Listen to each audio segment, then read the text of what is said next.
ലഭിക്കുകയും ചെയ്തിരിക്കുന്നു. സ്നേഹകാരുണ്യം വല്ലാത്തൊരു ബന്ധാണ്. കുറച്ച് കഴിഞ്ഞാൽ നിങ്ങൾക്കത് മനസ്സിലാവും. ഇന്ന ഫീ ദാലിക ലആയാതിൻ ലിഖൗമി യതഫക്കറൂൻ. ചിന്തിക്കുന്നവർക്കെല്ലാം ഇതിൽ വലിയ ദൃഷ്ടാന്തങ്ങൾ ഉണ്ട്. നിങ്ങളെപ്പോലത്തെ ഒരു ശരീരത്തിൽ പോയിട്ട് നിങ്ങൾ സമാധാനം സംഭരിക്കുക. ആ ഒരു ശരീരത്തെ, ആ ഒരു എണ്ണയെ കാണുമ്പോൾ നിങ്ങൾക്ക് നഷ്ടപ്പെട്ട കാര്യത്തെ നിങ്ങൾ വീണ്ടെടുക്കുക. ഇങ്ങനെയൊക്കെയുള്ള ഉന്നതമായ കാര്യം നിങ്ങൾക്ക് അവരിൽ നിക്ഷേപിച്ചിരിക്കുന്നു എന്നാണ്. ഇസ്രായേലിന് വേണ്ടി പറഞ്ഞ അതേ പ്രയോഗമാണ് ഇൻട്രൊഡ്യൂസ് ചെയ്തപ്പോൾ കൊണ്ടുവന്ന അതേ പ്രയോഗമാണ് ഇണ സംവിധാനത്തെ കുറിച്ച് പറഞ്ഞപ്പോൾ ഖുർആൻ പറഞ്ഞത്. സുബ്ഹാനല്ലദീ അസ്റാ ബിഅബ്ദിഹി സുബ്ഹാനല്ലദീ അസ്റാ ബിഅബ്ദിഹി. ഇസ്രാ ഒന്നാമത്തെ ആയത്ത്. സുബ്ഹാനല്ലദീ ഖലഖൽ അസ്വാജ കുല്ലഹാ മിമ്മാ തുംബിതുൽ അർള്. പ്രകൃതിയുടെ രീതിയാ എണയില്ലാതെ പ്രകൃതിക്ക് നിലനിൽക്കാൻ കഴിയില്ല. സൃഷ്ടിയാണോ? എണ വേണം. എണ വേണ്ട ആർക്ക്? സൃഷ്ടാവിന്. മാഫിൽ ജന്നത്തി അസബു. അവിവാഹിതൻ സ്വർഗത്തിലില്ലാന്ന് ഹബീബായ നബി പറഞ്ഞു. വിവാഹിതൻ എന്നത് രീതിയാ. മാഫിൽ ജന്നത്തി അസബു. സ്വർഗത്തിൽ അവിവാഹിതനെ ഉണ്ടാവുകയില്ല. അത് പേടിക്കണ്ട. ഇവിടെ അവിവാഹിതരായി നടക്കുന്നവർ സ്വർഗത്തിലെത്തില്ല എന്ന് ഈ പറഞ്ഞതിന് അർത്ഥമില്ല. എത്തും എന്നും അർത്ഥമില്ല. അങ്ങനെ മനസ്സിലാക്കണ്ട. പക്ഷെ ഒരു കാര്യം ഉറപ്പാണ്, സ്വർഗത്തിലെത്തിയാൽ ഇണയുണ്ടാവും. സ്വർഗത്തിലെത്തിയാൽ ഇണയുണ്ടാവും. അതാണ് ആ പറഞ്ഞ വാക്കിന്റെ താല്പര്യം. മാഫിൽ ജന്നത്തി അസബു. സ്വർഗത്തിൽ ഇണയില്ലാത്ത ജീവിതം ഉണ്ടാവില്ല. ഇന്നാ സ്വഹാബൽ ജന്നത്തിൽ യൗമ ഫീ ശുഗ്ലിൻ ഫാകിഹൂൻ വഅസ്വാജുഹും ഫീ ളിലാലിൻ അലൽ അറായികി മുത്തഖിയൂൻ ലഹും ഫീഹാ ഫാകിഹ വലഹും മാ യദ്ദഊൻ സലാമുൻ ഖൗലൻ മിർ റബ്ബിർ റഹീം. ഇണയത്തുള്ള ജീവിതവും സമാധാനവും ഇവിടെയും, ഇണയത്തുള്ള ജീവിതവും സമാധാനവും അവിടെയും, ഇണയത്തുള്ള ജീവിതവും സമാധാനവും. നോക്കൂ, വിശ്രമം, ഇണ, വിശ്രമം, രാത്രി. ഇങ്ങനെ പറഞ്ഞു. ഇണ, വിശ്രമം, രാത്രി. അങ്ങനെയാണ്. അലം നജഅലിൽ അർള മിഹാദ വൽ ജിബാല ഔതാദ വഖലഖനാകും അസ്വാജ. എണ എന്ന് പറഞ്ഞപ്പോഴത്തിന് ഉറക്കം തോന്നുന്നു.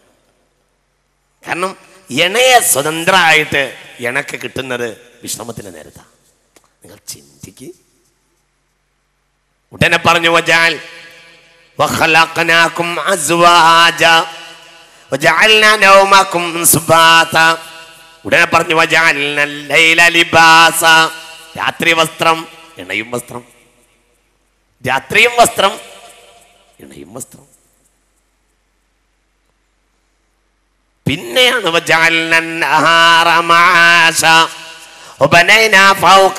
എന്താണ് അവിടെ ആയത്ത് ചെയ്യുന്നത്?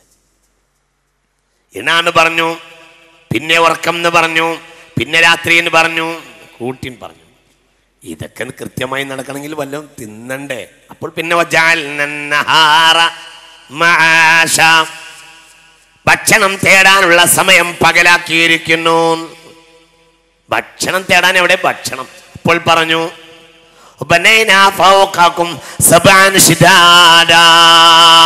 ഭക്ഷണം അവിടെയാ. ഭക്ഷണം ആകാശത്താണെന്ന് ഒരിടത്ത് പറയുന്നുണ്ട്. പകൽ ഭക്ഷണം എന്ന് പറഞ്ഞപ്പോഴത്തിന് ആകാശം എന്ന് പറഞ്ഞു.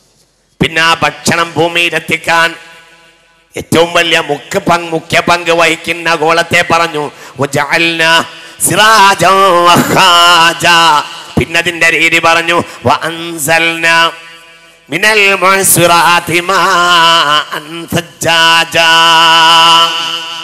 മേഘക്കൂട്ടങ്ങളിൽ നിന്ന് ആകാശം, പിന്നെ സൂര്യൻ, പിന്നെ മേഘക്കൂട്ടങ്ങളിൽ നിന്ന് വെള്ളം എന്ന് പറഞ്ഞു. അവിടെ മേഘം എന്നുമല്ല പറഞ്ഞത്, മിനൽ മുഅ്സിറാത്ത്, അകിട് വീട്ടി കെട്ടിവീർത്ത് നിൽക്കുന്ന പെണ്ണുങ്ങൾ,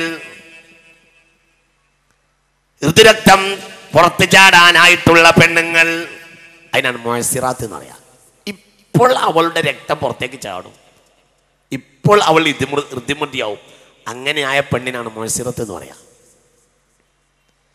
ഇസാർ എന്ന് പറഞ്ഞാൽ പിഴിയാന്ന് അവരർത്ഥം. അൻസൽന അഥവാ കെട്ടി വീർത്ത് നിൽക്കുന്ന മേഘക്കൂട്ടങ്ങളാകുന്ന സുന്ദരികളിൽ നിന്ന്, കെട്ടിവീർത്ത് നിൽക്കുന്ന മേഘക്കൂട്ടങ്ങളാകുന്ന സുന്ദരികളിൽ നിന്ന് വൻസൽനാ ബിനൽ മുഅ്സിറാത്തി മാഅൻ സജ്ജാജാ, അവിടുന്ന് ഇങ്ങനെ കുത്തി വെള്ളം അങ്ങോട്ട് വെള്ളം കൊണ്ട് ഭൂമിയിലേക്ക് വന്നു. വെള്ളം വന്നപ്പോഴോ ലിനുഖ്രിജ ബിഹി ഹബ്ബൻ വനബാത വജന്നാതിൻ അൽഫാഫ, ഇവിടെയും അങ്ങനെയാ. ഋതു സമയം കഴിഞ്ഞാൽ പിന്നെ ഋതുമതിക്ക് ഗർഭമുണ്ടാകാം. ബന്ധം നിങ്ങൾ നോക്ക്, ഋതുരക്തവും ഗർഭവും തമ്മിൽ വലിയ ബന്ധമുണ്ട്. അവിടെ ആകാശത്തിന്റെ അന്തരീക്ഷത്തിന്റെ ഋതുരക്തം താഴേക്ക് വന്നപ്പോൾ ഇവിടെ ഗർഭമുണ്ടായി ഭൂമിക്ക്, ഇമ്പാർട്ട്. എന്തൊരു ബന്ധം! ചുരുക്കത്തിൽ അല്ലാഹു സുബ്ഹാനഹു വ തആല സംവിധാനിച്ച രീതി എവിടെയും അന്തരീക്ഷത്തിന് വരെ ഇണയുണ്ട്. പുരുഷൻ സ്ത്രീ, അന്തരീക്ഷം പുരുഷൻ, ഭൂമി സ്ത്രീ. ഭൂമി നിങ്ങളുടെ ഉമ്മയാണ്. ഉമ്മയാണെങ്കിൽ ബാപ്പ വേണമല്ലോ. ഉമ്മയാണെങ്കിൽ പിന്നെ ബാപ്പ വേണം. ആരാ ബാപ്പ?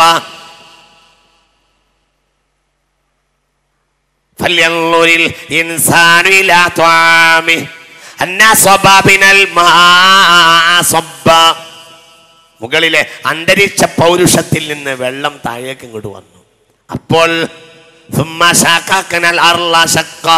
ഭൂമി അതിങ്ങനെ പൊട്ടിപ്പിളർന്ന് അങ്ങോട്ട് പിടിച്ചു.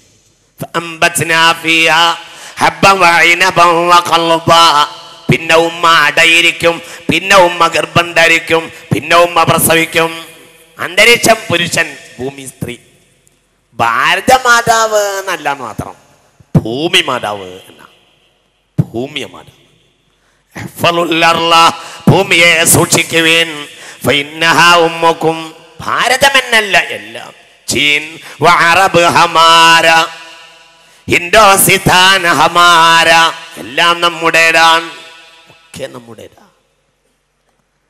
മുസ്ലിം ഹേ ഹം വതൻ ഹേ സാരേ ജഹാൻ ഹമാര, ഒക്കെ നമ്മുടെ. ചീൻ അറബ് ഹമാര, ഹിന്ദോസിസ്ഥാൻ ഹമാര, മുസ്ലിം ഹേ ഹം വതൻ ഹേ സാരേ ജഹാൻ ഹമാര, എല്ലാം നമ്മുടേതാണ്, ഒക്കെ നമ്മുടെ ഉമ്മയാണ്. ഈ ഭൂമി നമ്മുടെ ഉമ്മയാണ് എന്ന് പറഞ്ഞു പുണ്യനബി. പിന്നീട് പുണ്യനബിയുടെ മുഹബ്ബുർ റസൂൽ അല്ലാമ മുഹമ്മദ് ഇഖ്ബാൽ റഹിമഹുല്ലാഹ് എല്ലാവരും പറഞ്ഞു. അപ്പൊ നമ്മൾ ഇതൊക്കെ ചിന്തിക്കണം. അല്ലാഹു തആല സ്ത്രീയാണ്. വല്ലൈലി ഇദാ യഗ്ശാ വന്നഹാരി ഇദാ തജല്ലാ വമാ ഖലഖ ദകറ വൽഉൻസാ, ആണിനെയും പെണ്ണിനെയും പടച്ചിട്ടുള്ള ശക്തി അല്ലാഹു. അപ്പോൾ ആണ് പെണ്ണ് രണ്ടിനെയും പടച്ചത് ആരാണ്? അല്ലാഹുവാണ്. ഒരു ബോധ്യപ്പെടുത്തലാ, പെണ്ണ് പുറത്തല്ല, നിന്റെ സൃഷ്ടാവ് തന്നെയാണ് അവളെയും സംവിധാനിച്ചത്. പേടിച്ചോ എന്ന് നോക്കൂ നിങ്ങൾ.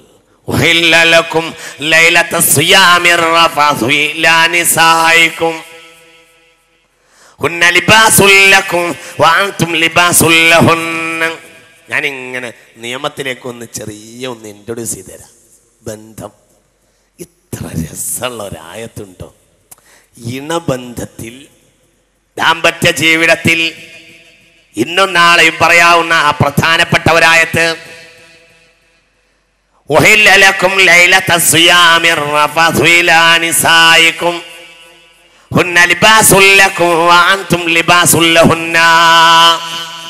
അവർ നിങ്ങളുടെ വസ്ത്രമാണ്, നിങ്ങൾ അവരുടെയും വസ്ത്രമാണ്. എന്തൊരു രസാണ് ആയത്ത്. എന്താണ് പറഞ്ഞത്? വസ്ത്രം അണിഞ്ഞവനെ ആരും കാണില്ല, എന്നാൽ വസ്ത്രം എല്ലാം കാണും. തിരിഞ്ഞില്ല നിങ്ങൾക്ക്?